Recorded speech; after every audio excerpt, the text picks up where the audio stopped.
অর্থনীতির মূল চালিকা শক্তি বাংলাদেশের শ্রেষ্ঠ সন্তান প্রবাসীদের এক করুণ সংকটের কথা তুলে ধরতে। তারা ই পাসপোর্ট পাচ্ছেন না। তুই বন্ধ করবি, এখন বন্ধ করছিস, ঠিক আছে, ইমার্জেন্সি সবার পাসপোর্ট করে দে, ইমার্জেন্সি পাসপোর্ট করে দিতে পারছো সস্তা।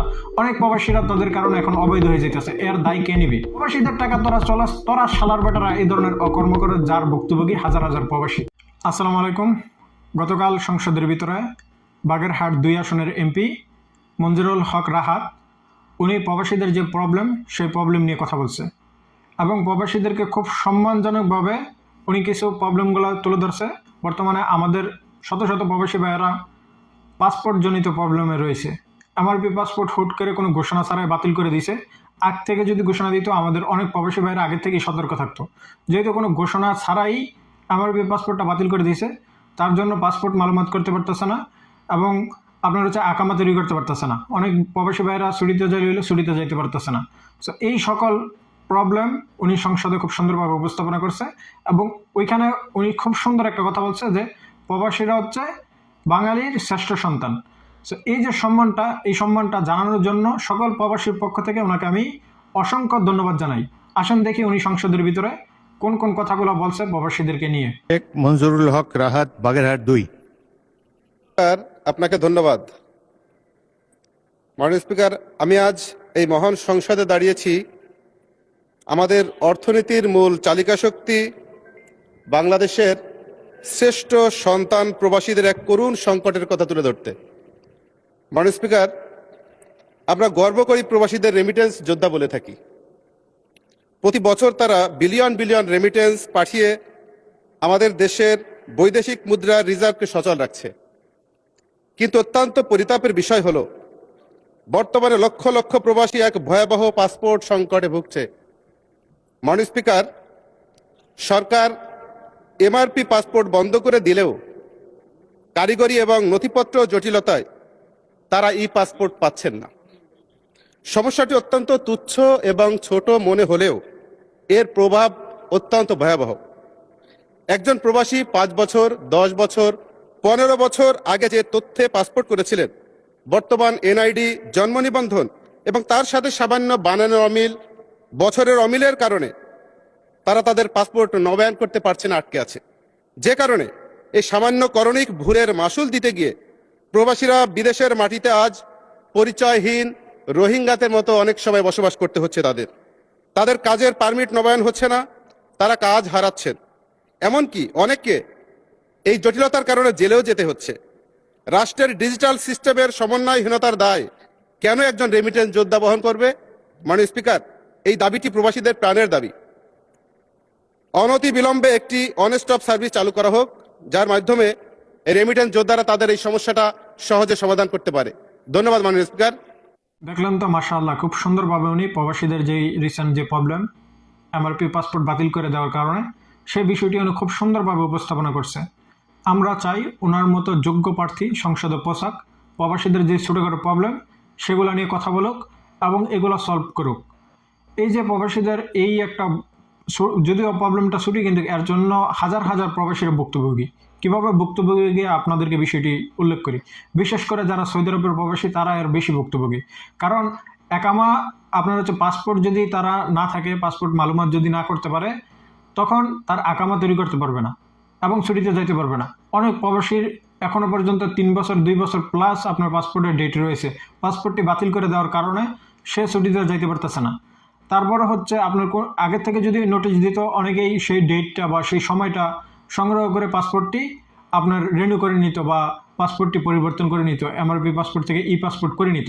এখন ই পাসপোর্ট করাটা সহজ না। ই পাসপোর্ট করতে গেলে অনলাইন অ্যাপয়েন্টমেন্ট নিতে হবে। অনলাইন অ্যাপয়েন্টমেন্ট যখন একটা প্রবাসী নিতে যায়, সার্ভারের সমস্যা, সার্ভারের ভিতরে ডেট অ্যাভেলেবেল থাকে না। প্রবাসীরা কী করবে? প্রবাসীদের এখন ইমার্জেন্সি পাসপোর্টের প্রয়োজন। আমি নিজে তার ভুক্তভোগী। আমি ইমার্জেন্সিতে অনলাইন কষ্ট মষ্ট করে অ্যাপয়েন্টমেন্ট নিয়ে পাসপোর্ট জমা দিয়েছি। ইমার্জেন্সিতে আমি টাকাও বেশি দিয়েছি। সো ইমার্জেন্সিতে আমাকে কথা বলা হয়েছে যে 14 দিনের ভিতরে আমার পাসপোর্ট আমাকে দিবে, হাতে দিবে। অলরেডি 1 মাস হয়ে গেছে।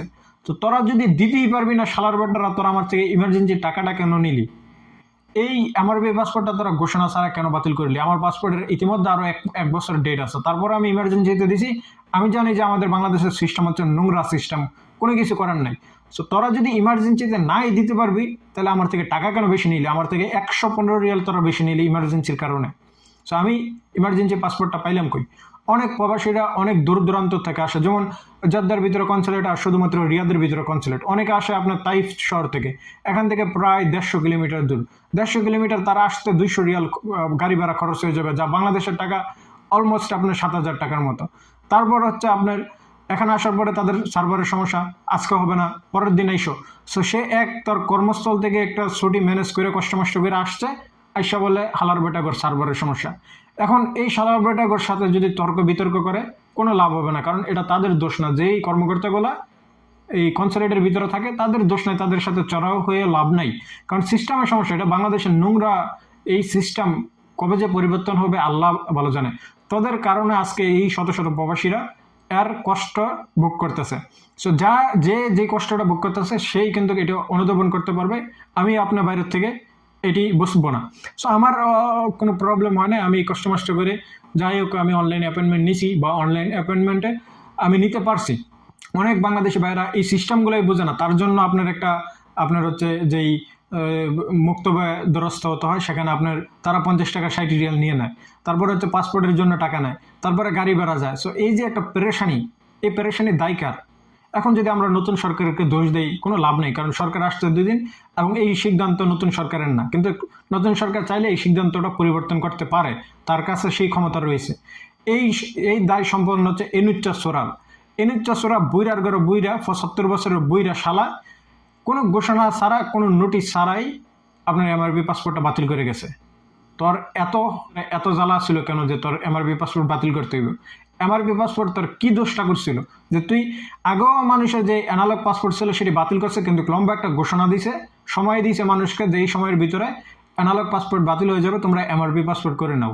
সো সেটি করছে, শেখ হাসিনার আমল থাকতে সেটি মানুষ খুব সুন্দরভাবে করছে। তুমিও সেই একটা সুযোগ দিতা যে সময় আছে, তোমরা আস্তে আস্তে এমআরবি পাসপোর্ট বাতিল হয়ে যাবে, তোমরা ই পাসপোর্ট করো। মিনিমাম 1-2 বছর সময় দিই, হুট করে শালার বেটা বন্ধ করে দিছে আর ভুক্তভোগী অনেক সারা দেশের মানুষ। তো তুই বন্ধ করবি, এখন বন্ধ করছিস ঠিক আছে, ইমার্জেন্সি সবার পাসপোর্ট করে দেয়, ইমার্জেন্সি পাসপোর্ট করে দিতে পারছো সস্তা। অনেক প্রবাসীরা তাদের কারণে এখন অবৈধ হয়ে যেতেছে, এর দায় কে নিবি?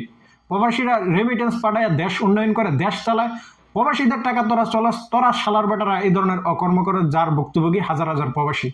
এই কথাগুলো দুঃখে কষ্ট বলতেছি, শুধু আমার দিক থেকে চিন্তা করলে হবে না।